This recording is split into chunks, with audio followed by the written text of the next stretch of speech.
नमस्कार दोस्तों ये भारतीय ज्योतिष शास्त्र की यदि हम बात करें तो भारतीय ज्योतिष शास्त्र प्रकृति के सिद्धांत पर आधारित है। प्रकृति के सिद्धांत के आधार पर भारत के प्राचीन ऋषि मुनियों के द्वारा जो गणितीय गणनाएं की गई, उन्हीं गणनाओं के आधार पर यह भारतीय ज्योतिष शास्त्र की नींव है, टिकी हुई है। अब हम यदि ज्योतिष शास्त्र की इसी कड़ी के अंदर यदि बात करें तो आज हमारा जो टॉपिक रहेगा समझने का वो रहेगा वार, इसको इंग्लिश में बोलते हैं डे। वार की यदि हम बात करें तो हम रोजाना यह बात जानने की कोशिश करते हैं कि आज कौन सा वार है, सोमवार, मंगलवार, बुधवार, यह सारे वारों को हम जानना चाहते हैं प्रतिदिन। लेकिन कभी हमने यह सोचा कि यह वार होते क्या है, यह वार साथ ही क्यों होते हैं, वारों के नामों का निर्धारण किसने किया। ये जो वार होते हैं सोमवार, मंगलवार, बुधवार, ये वारों के नामों का निर्धारण किसने किया, ये वारों का निर्धारण कैसे हुआ, साथ ही साथ में वारों का क्रम निर्धारण कैसे हुआ। क्रम निर्धारण का अर्थ है सोमवार के बाद में मंगलवार ही क्यों आता है, बुधवार आ जाए तो, शनिवार से पहले शुक्रवार क्यों आता है, यदि मैं सोमवार डाल दूं तो शनिवार के पहले तो क्या हो जाएगा। यानी कि यह सारी बातों का, इन सारी चीज़ों का निर्धारण कैसे हुआ, इन सारी बातों को हम आज के वीडियो में जानने की कोशिश करेंगे। ठीक है, इसी क्रम के अंदर यदि मैं पहला प्रश्न लूं आपके सामने, हमारा जो पहला प्रश्न है वो है वार। ये वार क्या होता है, तो सूर्योदय से अगले दिन सूर्योदय का जो समय होता है वह वार कहलाता है। यानी कि आज जब सूर्योदय हुआ और सीधा अगले दिन जब सूर्योदय होगा तो इसके मध्य का जो समय है, इसके मध्य का जो समय अंतराल है वह भारतीय ज्योतिष शास्त्र में एक वार कहलाता है और इसको हम डे भी बोलते हैं इंग्लिश के अंदर। ठीक है, अब यदि हम अंग्रेजी के अंदर बात करें तो हमारा एक वार या एक दिन क्या कहलाता है, रात के 12 बजे से अगले दिन रात के 12 बजे के मध्य का जो समय होता है वह क्या कहलाता है, एक दिन कहलाता है, यानी एक दिवस कहलाता है। ठीक है, तो इसी क्रम में यदि हम आगे यदि बात करें तो वार को अहोरात्र भी बोला जाता है। संस्कृत में वार को अहोरात्र बोला जाता है। अहोरात्र अर्थात एक दिन और एक रात, इन दोनों को जोड़ करके जो बनता है वह कहलाता है अहोरात्र। तो एक अहोरात्र बराबर हो गया एक दिन या एक दिवस। ठीक, यह एक संस्कृत का शब्द है, यह दिन और रात दोनों को मिला करके बनता है। अब यदि हम आगे अहोरात्र की और बात करें तो जिस प्रकार अंग्रेजी के एक दिन में यानी रात को 12 बजे से लगा करके अगले दिन के 12 बजे तक, यानी 24 घंटे का जो समय अंतराल होता है तो वह घंटे के अंदर एक दिन, अंग्रेजी का एक दिन जो है वह 24 घंटे में डिवाइड होता है। उसी प्रकार ज्योतिष शास्त्र के अंदर हम यदि एक अहोरात्र की बात करें अर्थात एक दिन और एक रात की बात करें तो वह 24 होरा के अंदर डिवाइड होता है। अब ये होरा क्या होती है इसके बारे में हम थोड़ा आगे डिस्कशन करेंगे। उससे पहले यदि मैं आपको बेसिकली यदि बता दूं तो एक होरा का घंटों में समय, एक होरा का घंटों में यदि समय, यानी कि हम 24 घंटे जो है इंग्लिश के जो अंग्रेजी में जो हम घंटों का यूज करते हैं रोजाना प्रतिदिन, ये 12 बजे 1 बजे ये घंटों का जो यूज करते हैं उसको और इनको दोनों के बीच के अंदर यदि हम आपस में इनका मिलान करें तो एक होरा का घंटों में समय यदि निकालना है तो हम एक सूर्योदय से अगले दिन जो सूर्योदय होता है इसके बीच में कितना समय अंतराल हुआ उसमें यदि हम 24 का भाग दे देंगे तो जो समय निकलता है वह समय एक होरा कहलाती है। अब यह समय जो होता है वह 1 घंटे के अंतराल से ज़्यादा भी हो सकता है और 1 घंटे के अंतराल से कम भी हो सकता है। ठीक है, अब आगे हम जो अपने दूसरे प्रश्न की बात करते हैं वह है कि वार साथ ही क्यों होते हैं। हम प्रतिदिन बोलते हैं सोमवार, मंगलवार, बुधवार, गुरुवार, शुक्रवार, शनिवार और रविवार, ये कुल मिलाकर के 7 वार ही क्यों लिए गए। ऐसा क्या हुआ कि 7 वार ही रखे, 8 वार ले लेते, 9 वार ले लेते, 12 वार ले लेते, 30 वार ले लेते। ऐसी क्या चीज़ हुई कि हमने वार साथ ही रखे। इस प्रश्न का उत्तर ढूंढने के लिए हमको यह जानना जरूरी है कि ज्योतिष शास्त्र में वार जो है वो पंचांग का एक महत्वपूर्ण अंग है और पंचांग का प्रत्येक अंग प्रत्येक ग्रहों के द्वारा निर्धारित किया जाता है। यहाँ हम देखें तो प्रत्येक वार जो है उसका प्रतिनिधित्व प्रत्येक ग्रह के द्वारा किया जाता है और यदि हम प्रकृति के अंदर देखें तो कुल मिलाकर के 9 ग्रह हैं, सूर्य, चंद्र, मंगल, बुध, बृहस्पति, शुक्र, शनि। राहु और केतु, ये कुल मिलाकर के 9 ग्रह है। यदि हम वारों की बात करें तो रविवार का जो प्रतिनिधित्व करता है वह करता है सूर्य। सोमवार का जो प्रतिनिधित्व यानी इसका स्वामी जो ग्रह है वह है चंद्र। मंगलवार का जो स्वामी ग्रह है वह है मंगल। बुधवार का जो स्वामी ग्रह है वह है बुध। गुरुवार का स्वामी जो ग्रह है वह है गुरु। शुक्रवार का है शुक्र और शनिवार का है शनि।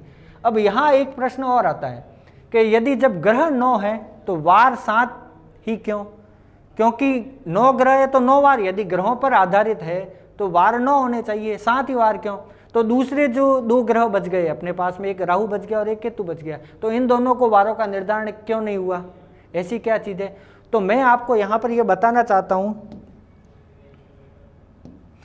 कि देखिए, यदि यह सूर्य है और हम ये जानते हैं कि हमारी पृथ्वी जो है वो इस सूर्य के चारों ओर चक्कर लगाती है, यदि हमारी यह पृथ्वी है तो यह पृथ्वी जो है ये सूर्य के चारों ओर चक्कर लगाती है, यह पृथ्वी की परिक्रमा का पथ है सूर्य के चारों ओर। और हम ये भी जानते हैं कि चंद्रमा जो है वह पृथ्वी के चारों ओर चक्कर लगाता है। यदि मैं यहाँ चंद्रमा को लूँ, यह है हमारी पृथ्वी, यह है चंद्र और यह है सूर्य, और यह चंद्रमा पृथ्वी के चारों ओर चक्कर लगाता है, तो ये चंद्रमा का परिक्रमण मार्ग हो गया, ठीक है ना। और मैंने आपको मेरे एक पहले वीडियो में भी ये बता चुका हूँ कि चंद्रमा का जो परिक्रमा पथ है वह पृथ्वी द्वारा सूर्य के परिक्रमा पथ पर जो बिंदु 2 बिंदु जो काटे जाते हैं उन्हीं बिंदुओं को राहु और केतु नाम दिया गया है। यानी कि उत्तर में जो बिंदु कटेगा वह कहलाएगा राहु और दक्षिण में जो बिंदु कटेगा ये वह कहलाएगा केतु।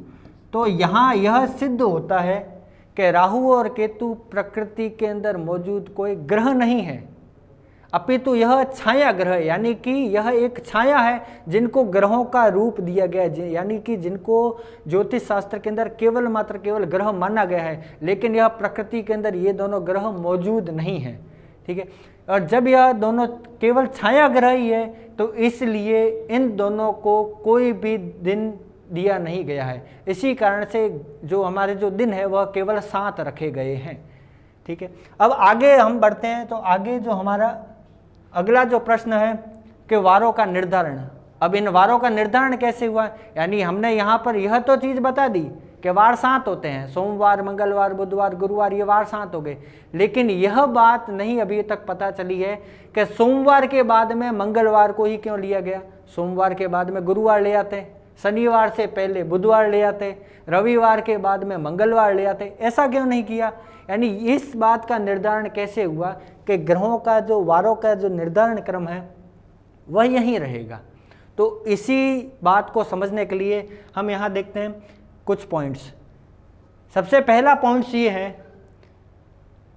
कि एक सूर्योदय से अगले सूर्योदय के मध्य, हमने पहले यह बात कही कि एक अहोरात्र कहलाता है, यानी एक 24 घंटे का यह समय होता है, यानी 24 हो रहा, यानी आप ये मान लो कि एक सूर्योदय से अगले सूर्योदय के मध्य का जो समय होता है वह एक अहोरात्र कहलाता है। और उसमें यदि मैं उस समय में यदि 24 का भाग दे दूं तो उससे मिला करके एक होरा बनती है, ठीक है। और प्रत्येक होरा का प्रतिनिधित्व एक ग्रह करता है, यानी कि मैं यदि 24 का भाग दूंगा तो 24 अपने पास में अलग अलग समय आ जाएंगे। तो एक जो समय अंतराल है, एक समय अंतराल एक होरा का प्रतिनिधित्व करता है, दूसरा समय अंतराल दूसरी होरा का प्रतिनिधित्व करता है, तीसरा जो समय अंतराल है वह तीसरी होरा का प्रतिनिधित्व करता है। साथ ही साथ में यह जानना आवश्यक है कि प्रत्येक होरा का प्रतिनिधित्व भी एक ग्रह करता है। अब इसका निर्धारण कैसे हुआ? प्रत्येक होरा का प्रतिनिधित्व एक ग्रह करता है, पृथ्वी से दूरस्थ ग्रह से नजदीक यानी समीपस्थ ग्रह के क्रम के अनुसार होरा का क्रम निर्धारित किया गया है। कैसे? जैसे यदि मैं मान लूं, हम यह चीज जानते हैं कि पृथ्वी के जो सबसे समीपस्थ ग्रह है वह है ग्रह चंद्र। चंद्रमा के बाद में जो सीधी दूरी में जो समीपस्थ ग्रह है वह है बुध। बुध के बाद में है शुक्र। शुक्र के बाद में है सूर्य। सूर्य के बाद में है मंगल। मंगल के बाद में है गुरु। और गुरु के बाद में सबसे पृथ्वी से जो सबसे दूरस्थ जो ग्रह है वह है शनि। तो होरा का किसी भी एक होरा का जो स्वामी बनेगा, यानी कि एक होरा का जो प्रतिनिधित्व करेगा, यह कौन करेगा? तो इसके लिए यह निर्धारण किया गया है कि जो सबसे दूरस्थ ग्रह है, सबसे जो दूरस्थ ग्रह है शनि, वहाँ से लगा करके जो सबसे समीपस्थ ग्रह है अपना चंद्र, वहाँ तक का सीक्वेंस चलेगा। और कुल मिला करके यह 7 जो हो गए, तो यह 7-7 का एक क्रम चलेगा। यानी कि पहली 7 ओराओं का जो है, पहली ओरा का प्रतिनिधित्व मान लिया मैंने शनि ने किया, तो उससे अगले वाली जो ओरा होगी उसका प्रतिनिधित्व करेगा गुरु, उससे अगली मंगल। तो इस तरीके से 7 तक ही चलेगा, फिर 8वीं का वापस शनि से चालू होगा, और इस तरीके से ये एक एक करके प्रतिनिधित्व करेंगे। अब इससे यह चीज पता नहीं चल रही अपने को कि वारों का क्रम क्या होगा, तो उसको समझने के लिए यह निर्धारित किया गया है कि सूर्य उदय जब होता है उस समय जो सबसे पहली ओरा है, उस पहली ओरा का प्रतिनिधित्व जो ग्रह करता है वही ग्रह जो होता है, उस ग्रह का जो नाम होता है वही उस दिन का नाम होता है। कैसे, इसको उदाहरण स्वरूप हम लेते हैं। उदाहरण के रूप में मैंने मान लिया आज रविवार है, मान लिया मैंने आज रविवार है, तो अभी मैंने यह बताया कि सूर्य उदय के समय जो पहली ओरा होगी, यानी पहली जो ओरा होगी उसका जो ग्रह प्रतिनिधित्व करेगा वह उस दिन का वार होगा। तो मान लिया मैंने रविवार है, तो पहली ओरा का प्रतिनिधित्व कौन करेगा? सूर्य करेगा।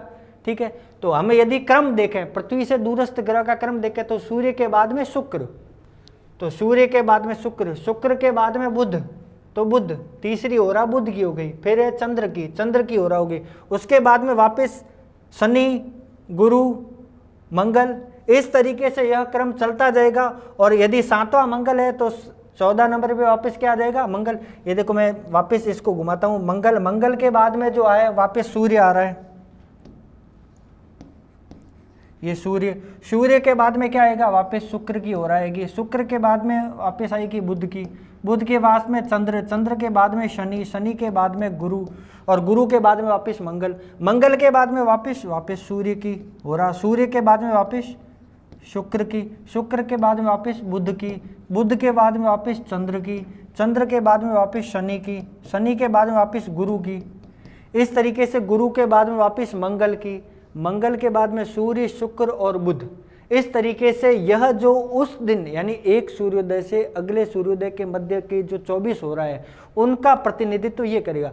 अब हम बुध के बाद में अगले दिन की पहली, यानी कि यहाँ से क्रम में 25वीं अगले दिन की पहली हो रहा, बुध के बाद में यदि हम देखें तो बुध के बाद में क्या आएगा? चंद्र, तो बुध के बाद में चंद्र, और चंद्र क्या होता है? मैंने कहा चंद्रमा किस दिन को निर्धारित करता है? सोमवार को निर्धारित करता है। तो इसी कारण से अगला दिन जो हो गया उसका नाम क्या रखा गया? सोमवार। इसी तरीके से वापस हम चले तो चंद्र के बाद में हम देखें तो ये हो गया शनि, चंद्र के बाद में शनि के बाद में गुरु के बाद में मंगल के बाद में सूर्य के बाद में शुक्र, और शुक्र के बाद में बुध। इसके बाद में वापस 14वें नंबर पे बुध आएगा, 21वें नंबर पे बुध आएगा, और बुध के बाद में 22वें नंबर पे क्या आएगा? तो बुध के बाद में चंद्र के बाद में शनि के बाद में गुरु। और जब तीसरे दिन सूर्योदय होगा उसकी जो पहली यानी 25वीं, यहाँ से 25वीं और तीसरे दिन सूर्योदय की पहली जो उस समय जो हो रहा होगी, तो हम देखते हैं शनि और गुरु के बाद में कौन सी ओरा आती है? मंगल। तो यह आ गई मंगल की ओरा। तो सूर्योदय के समय ओरा कौन सी होगी? मंगल की ओरा हो गई। तो इसी कारण से यह जो वार है इस वार का नामकरण क्या पड़ गया? मंगलवार। तो यह क्रम इसी अनुसार निर्धारित होता है। यह सब भारतीय ज्योतिष शास्त्र ने अपनी मर्जी से नहीं बताया है, यह सब प्रकृति के सिद्धांत पर आधारित है। और पूरी गणितीय गणना करने के बाद में जो मैंने आपको बता दी, पूरी गणितीय गणना क्या थी, इसी आधार पर वारों का क्रम निर्धारण हुआ है। तो इस प्रकार से सोमवार, मंगलवार, बुधवार, गुरुवार, शुक्रवार और शनिवार, यह 7 वार बनाए गए और इन 7 वारों के क्रम का निर्धारण किया गया। मुझे लगता है आपको यह वीडियो बहुत अच्छा लगा होगा। आप इसको लाइक और शेयर कीजिए। धन्यवाद।